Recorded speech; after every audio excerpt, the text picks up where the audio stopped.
مقرر نه ما خو چې په کومه ورځ راغونډ شوي او په څه مقصد راغونډ شوي نو د دې شهید په دې قبر باندې نن د هغه دویم دین مانځو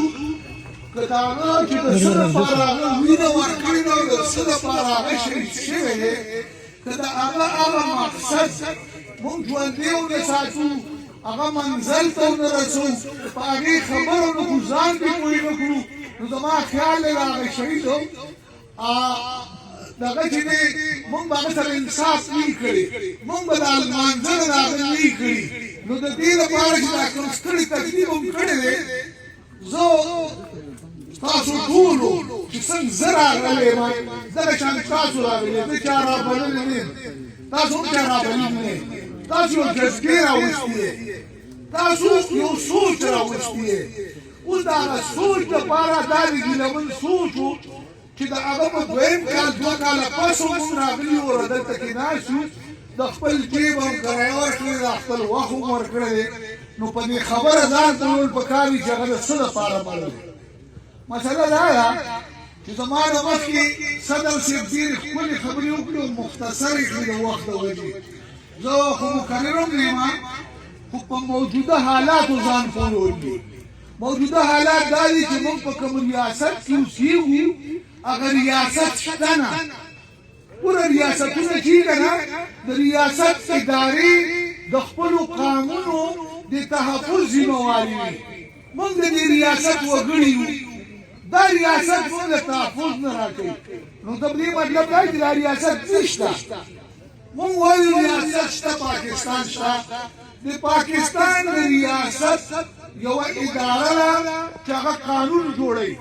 مونږ تاسو ووټ ورکړو زموږ نماینده شي او هغه قانون جوړوي په تېر 2 کاله کې هغې ادارې قوانین جوړ کړل چې کوم قوانین جوړ کړل د هغې مطابق د دې وطن د دې ریاست یوه غټه اداره چې هغې ته عدالت وایي او د هغه نه به موږ انصاف غواړو هغه یې ختمه کړه نن په پاکستان کې عدالت نشته عدالت د یو چا د بوټ نه لاندې دی چې هغه څه غواړي هغه ورکوي ما او تا له انصاف نه راکوي دویمه اداره دا میډیا ده چې د خلکو فریاد د خلکو حقیقي حالت دا دغه ته پیش کوي واکدارانو ته چې باید د دې خبرې هم وکړئ په هغې چې کوم قوانین جوړ کړو او څومره قدغنې دې ولګولي نو هغه هم ختمه شوه درېیمه خبره چې کله دا ریاست شته نه نو موږ به څه کوو زموږ به چا ټکوي ګیلمن څه غوښتل پي ټي ایم څه غواړي درېیمه خبره جرنیل دا وه چې زموږ خپل قومي اتحاد واحد زموږ ورورولي زموږ دغه تقسیم چې دې ریاست موږ تقسیم کړي وو او دا خپل ختم شوی وجودو په موږ باندې مني نو د هغې په مقابل کې د ودرېدو لپاره زموږ قومي یووالی او یکجهتي ده و د قومي یووالي په نوم باندې صدر صاحب راغی د سیاسي پارټو اتحاد دی موږ دلته کې عثمان دی قومي اتحاد و دغه شانې نور اتحادونه دي دا ولې نه کامیابېږي دا ولې نه ټینګېږي موږ په مسله نه پوهېږو مسله څه ده مسله دا ده چې پاکستان د یو داسې خونریزۍ په نتیجه کې جوړ شوی دی چې دی بې د دشمنۍ نه بې د خونریزۍ نه بې د فوجي د جنګي اقتصاد نه بې د جنګي پالیسۍ نه دی نه پالي دی مړ کېږي تر اوسه پورې د ده د جنګ مدعي د ده د جنګ ټارګېټ دا د ده د پیدایش نه د هندو خلاف و هندوستان سره تېر 40 کاله د هندوستان او د دو د جنګ او دشمنۍ موازنه وکړئ هغه څه ده هغه په ختمېدو ده دی به ځان له نوی دشمن ګوري دی به نوی ټارګېټ ګوري 40 کاله وشو د نوی دشمن او نوی ټارګېټ دا ځان له مقرر کړی زه ته کوم ځان نه خبره کړې او هغه پښتون افغان دی 40 کاله د زما په خاوره او زما په وطن جنګ وکړو او زه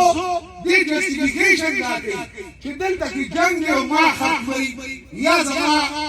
نظریه یا زما فکر یا زما اسلام ختموي نو زه ورته تپوس کوم چې که د اسلام په نامو یا د مذهب په نامو ریاستونه جوړېدی شوې نو په یورپ کې خو نن چې دی نو ټول یورپ عیسایان دي نو ولې دا ټول ډېر ملکونه دي په اسلامي دنیا کې خو نن که د مذهب په نوم ریاست جوړېدو نو 3.4 اسلامي ملکونه دي دا خو خبره نه ده بخښنه غواړم ریاستونه په قانون جوړېږي دې زما قومي شناخت نه مني دې زما قوم نه مني او چې کله زما قوم نه مني نو د قوم او د ملک فرق وپېژنئ ملک او ځمکه چې ده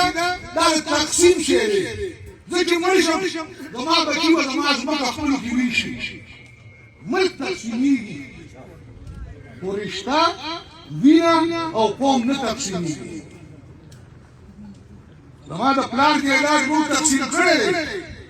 زه خپل حساب نه زما د خپل حساب خوري خو موږ دواړه د هغه پلار زامن یو رشته مو نشي پرې کېدی څوک هم دا نه وایي چې دا د هغه زامن دي رشته نشي پرې کېدی زما د مور سره زما رشته نه پرې کېږي نو زما د قوم سره رشته نه پرې کېږي دا خدای پیدا کړی د خدای د خدایۍ خلاف هر عمل دا غیر فطري دی د قام ماتول د قام جنګول د قام تقسیمول دا غیر فطري عمل او دا غیر فطري عمل غیر فطري نتیجې راوړي دې تر اوسه پورې انګرېز زما خاوره تقسیم کړې وه دا یو نیچرل عمل و ځکه چې کېږي مونږ یې وینو نو مونږ پې بد نه ګڼل هغه سړی افغانستان کې ناست و په پاکستان کې ناست و خو قومي تشخص مې نو تقسیم زم تلم هلته کاروبار مې کوه هغه هم راته کاروبار یې کوه زما ما سره رشته وه د هغه هم زما سره رشته وه دا پوله راته نه وه بنده خو تېر 20 کاله چې کوم جنګ وشو نو مونږ یې قامي ته ور تقسیم کړي او دا قامي تقسیم چې دی دا غیر فطري عمل دی د دې غیر فطري عمل خلاف دا ریاکشن دی چې مونږ کوو او دا هیلهمن کوو د متحد قام لپاره اوس خبره دا ده چې په څه تقسیم کړي په دوه خبرې تقسیم کړي یو په دې تقسیم کړي چې ته زما مسلمان ورور یې د اسلام په بنیاد پنجابي زما ورور دی افغاني مې ورور نه دی دویمه خبره دا ده چې زه په دې تقسیم کړم چې دا ملک زما او ستا یو دی د دغه جنډې لاندې مونږ ټول یو یو اوس خبره دا ده چې د دغه جنډې لاندې که مونږ یو یو نو په ما به ډرون کېدو او د په لاهور کې شیټلې ګډولې نو خو د دې جنډې لاندې یو او نه د اسلام په حواله باندې یو یو د هغې یو مثال زه درکوم بخښنه غواړم ګوره کټ راکړو خو دا خبره ضروري ده په پېښور کې ما ته ماسخوتن یو ملګري ټېلیفون وکړو چې ډاکټر صاحب ګیلمون یې نیولې دی په صدر کې زمونږ نه او که ته راشې زه لاړم په پاټک کې هغه سره مېلو شوم فوجیانو سره ایمایي والو څو خټکو ما دې دا سړی دې ولې نیولې دی یاره وایي په ده باندې چې دی نو د ده په شناختي کارت کې څه مسله ده او دا مونږ ته میرانشاه والو چې دې اطلاع راکړې ده نو مونږ دا د ده په شناختي کارت نیولې ده میرانشاه ته ډېرو سهاریان ته نوالی ما دې ملګرو له تسلي ورکړه چې بل دې نه راکړي میرانشاه ته نیولو خبره مې کېده زه مدعي جوړ شم هائی کورټ ته لاړم او د ګیلمن لپاره زه مدعي شوم بل څوک نو ما دعوا وکړه ایمایي باندې او په فوج باندې چې بهی زما سړی چې دې پاټک موجود کړی دغسې راغلی او دا ملګري ورسره و زه یې ګواه یم هغه عدالت ته خبر کړه په عدالت کې سرکاري وکیل او د دې ریاست ذمهوار زما خلاف دا وایي چې دا د صوابۍ سړی دی د ده د ګیلمن سره څه رشته ده د دواړو سره کیس جوړېږي نو دا خارج کړه نو چې کله د ده مفادي نو زه د مسلمان ورور یم او چې کله زه د ظلم خلاف جدېږم نو زه د ګیلمن ورور یم زه د صوابۍ سړی یم زه نه مسلمان یم نه پښتون یم او نه مظلوم یم دا بنیادي فرق دی دا وپېژنئ تر څو چې د دوو خبرو نه انکار وکړو چې نه خو د مذهب په نوم ریاست جوړېږي نو دا ریاست داسې نه منو دی به زما مکمل تحفظ راکوي دی به زما د هر شي ذمهوار وي ټوپک ورپسې نه راغلم ځکه چې ټوپک د بل میدان دی یوه قوم بل رایادېږي پانډیاله جیل کې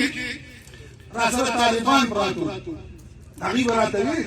ډاکټر صاحب تاسو پي ټي ایم والا خو دې په لسم ورځ ضمانت وشي دا مونږ ولې نه پرېږدئ تاسو یې مخالف یې مونږ یې مخالف یو تاسو خو د دې ملګري نه یې ما ورته ویل چې تا خبره ټیک کړې دا دې چلې بچې ته د ده په میدان لوبېږې زه د ده په میدان کې لوبېږم دله زما چل نه ورځي دله د ټوپک چل ورځي دله د وچونو چل ورځي دله د هر دله د امن چل نه ورځي زه په امن ولاړ یم ځکه دله زما چل نه ورځي دا دله چې ما لار وکړې دا د دې امن په وجه ده نو مونږ او تاسو د مرغۍ په جاله کې مار ورشي مرغۍ چغې وکړي مونږ به ورم نه چغې وکړو د مرغونو به لاندې کېږو نه او تر څو چې چغې ونه وهو تر څو چې متحد ونه کړو تر څو چې د خپل قامي دښمنۍ خلاف دا کومه چې موږ شروع کړې ده دا څنګه صدر صاحب ډېره ښکلې خبره وکړه چې پرون به د دې غاړې موټلمه راباندې مې وجلو نن د هغې غاړې راباندې وجلو دا ځکه چې زما د وطن نه د جنګ خاوره جوړه شوې ده او زه د جنګ خشاک جوړ شوی هر څوک چې ټوپک وکړي تا چې د پښتنو د ټوپکو کارخانې نشته تا چې د چا ټوپک د ګټې هغه ته رسي چې د چا ټوپک د ګټې راغله او موږ ولیدل د امریکې ټوپکو امریکا دنیا کې واحده سپر پاور شوه نن بیا د امریکې ټوپک دی او چین ته چې کومه لاره نیسي هغه یې ورته نیولې ده مړه کېږم زه او هغه همدغه پالیسي ده چې دلته به جنګ له دوام ورکوو او تر اوسه یې چې ده په بل نوم ورکوو نن یې په بل نوم ورکوي طالب راځي وایي زه د دې فوجي خلاف جنګ کومه هلکه دې خلک تاله دا سپلی څوک درکوي دا بوټ د چا درکوي چې په خپو کې دی دا ټوپک د چا دی دا کارتوس د چا دی دا ډوډۍ مې څوک درکوي او ته وایې زه د امریکې سره جنګ کوم ښاغلې زما کور وانې راځي زما خپل وطن وانې هغه ته یې غږ ومونه کړو هغه ته به میاشتې څلوېښت لکه ډالر درکوي نو دا بنیادي شی دا پېژندنې بخښنه غواړم خبرې مې ډېرې اوږدې کړې خو د ګیدامن د شهید بنیادي مقصد د قامي یووالي زمونږ خبره دغه ده چې د قامي یووالي تر څو دی او قامي یووالی دا نه دی چې افغانستان کې اوسېږي نو هغه پښتون دی هغه زما قام دی چې په پاکستان کې اوسېږي هغه پښتون دی زما قام دی خو چې په هندوستان کې اوسېږي په یورپ کې اوسېږي په عربو کې اوسېږي دا په لکاو په کروړو پښتانو دا په ټوله دنیا کې خواره دي او واحد دغه شان تحریک دغه پي ټي ایم چې هغه په رنګه مبارزه کولی شي او په ټوله دنیا کې کولی شي هغه د قامي یووالي سبب جوړېدلی شي دا نورې ډلې ټپلې دا زمونږ دي دا به موږ له اقتدار ګټي موږ به لار پاخلي موږ به بل شی کوي خو د قامي یووالي ذمهواري دا واحد د پي ټي ایم بسانه په کار اعلان په مخکې تاسو ډېره